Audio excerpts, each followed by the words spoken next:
చెప్పకుండా ఇది రాజశేఖర రెడ్డి గారు అండ్ చంద్రబాబు నాయుడు గారు క్యారెక్టర్లు కాకుండా నేను మామూలుగా ఫ్రెండ్స్ అని నేను మొదలెట్టానండి అన్నారు ఇప్పుడు మీరు. అవును అవును అవును కదా, అంటే వాళ్ళ ఇన్ఫ్లుయెన్స్ ఉండిండొచ్చు నాకే తెలియకుండా. బయటికి రావడం కంప్లీట్ గా చంద్రబాబు నాయుడు గారు రాజశేఖర రెడ్డి గారికి సంబంధించిన వాళ్ళ లైఫ్, దానిలో ఉండే ట్రిబులేషన్స్ అండ్ దాంట్లో ఉండే గొడవలు గందరగోళాలు ఇవన్నీ ఉన్నాయి ఇందులో అని చెప్పే బయటకు వచ్చింది. అవును కలర్ ఈజ్ ఇట్ ట్రూ అండి? అది మేము చెప్పింది కాదండి, అది 80% ట్రూ అని నేను ఎందుకు చెప్తానంటే, ట్రూ కాదని ఎందుకు చెప్పగలనంటే,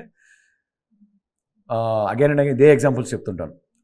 మనం కనే కళలో కప్ప, పాము, చెట్టు, పుట్ట ఉన్నాయనుకోండి, ఆ ప్రతి ఎలిమెంట్ మనమే. నా ఉద్దేశంలో కథ రాయడం కూడా అంతే. మనం సృష్టించే ప్రతి పాత్రలోనూ రచయిత ఉంటాడు, కానీ రియల్ లైఫ్ క్యారెక్టర్లు ఏవి ఉండవు. In fact it is applicable to even ఓపెన్గా డిక్లేర్ చేసిన యాక్చువల్ బయోపిక్స్ ఆల్సో. ఇప్పుడు ఒక మనిషి 70 ఏళ్ల జీవితాన్ని 3 గంటల్లో మనం చెప్పడం అంటే కల్పన లేకుండా ఇంపాసిబుల్ కదండి. Like logically impossible.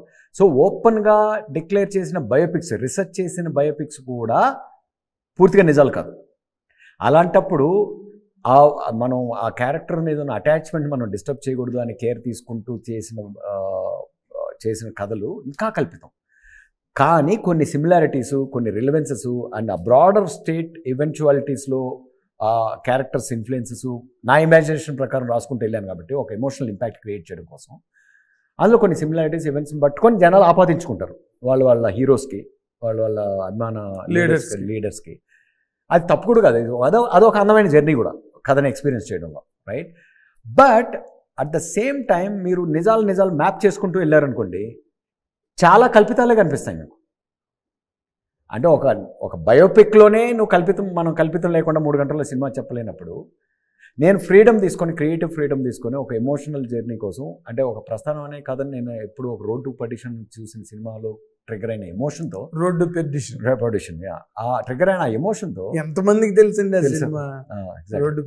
Exactly. So ఆ ఎమోషన్తో నా ప్రపంచంలో ఊహించుకుంటూ నా పాత్రల ద్వారా చెప్పింది. బట్ ఫైనల్గా దానిలోంచి వచ్చిన ఎక్స్పీరియన్స్ వేరు. ప్రస్థానం ఎమోషన్ వేరు, రోడ్ టు పర్డిషన్ ఎమోషన్ వేరు.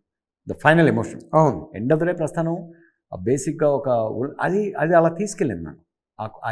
అలా దీన్ని ఈ రిలేషన్షిప్ని నేను మోర్ ఆఫ్ ఒక హ్యూమనిస్టిక్ యాంగిల్ ఎక్స్ప్లోర్ చేసుకుంటూ వెళ్ళాను.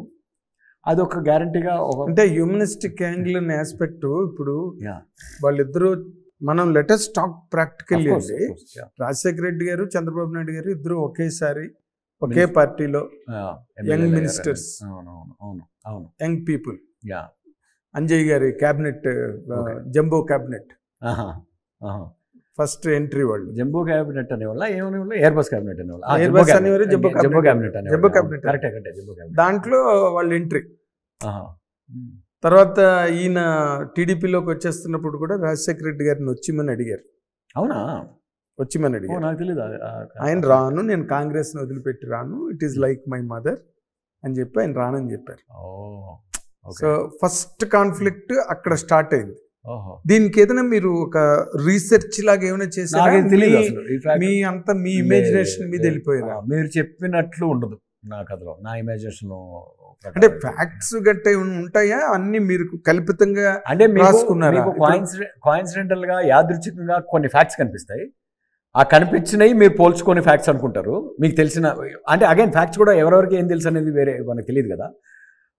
మీకు ఫ్యాక్ట్స్ ఇది ఇలా జరగలేదు అనిపించినవి నాకు కల్పితలే. ఎందుకంటే నాకు ఆ లైసెన్స్ కావాలి కథ చెప్పడానికి.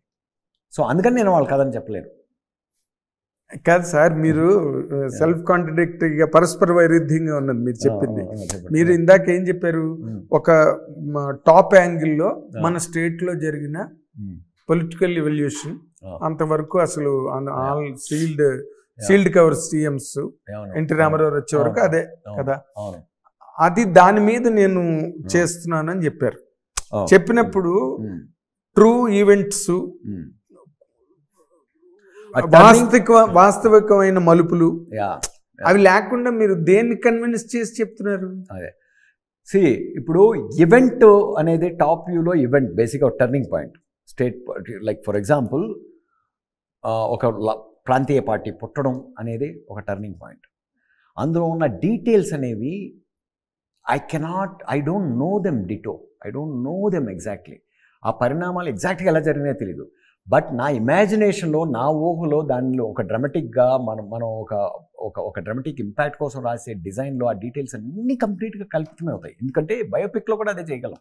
ఇప్పుడు మీరు పొద్దున్న ఇంట్లో బయలుదేరారు అనుకోండి, మీ గంట సేపట్లో ఈరోజు ఇప్పుడు ఈ ఇంటర్వ్యూ జరిగే వరకు జరిగిన పరిణామంలో ఒక ఇంట్రెస్టింగ్ అందమైన కథగా చెప్పాలనుకున్నప్పుడు I might decide to club few events happening within ఈ రూమ్లో ఒకటి, ఈ రూమ్లో ఒకటి, విత్ ఇన్ అంటే you will weave things, you will change lot of facts. అదేలేండి, అల్లుకుంటాము. చాలా ఏం జరిగింది, చాలా ఫ్యాక్ట్స్ ఇగ్నోర్ చేయాల్సి వస్తుంది, చాలా కల్పించాల్సి వస్తుంది. End of the day that is what is the story writing process. Like ప్రస్థానం ఎగ్జాంపుల్ చెప్పినప్పుడే దానిలోకి వచ్చి ఆ ఎమోషన్లోకి వచ్చి హ్యామ్లెట్ కలిసిపోయింది.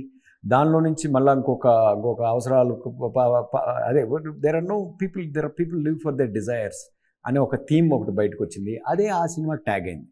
ఇప్పుడు నేను రోడ్ టు పర్డిషన్ చెప్పినా కూడా రోడ్ టు పర్డిషన్ గుర్తురాదు జనానికి. నేను ఓపెన్గా కన్ఫెస్ చేస్తున్నది, రైట్, ఇన్స్పిరేషన్ అదని. So that is the kind of writers journey I go through anything. So కాబట్టి ఇది I want people to enjoy as my story.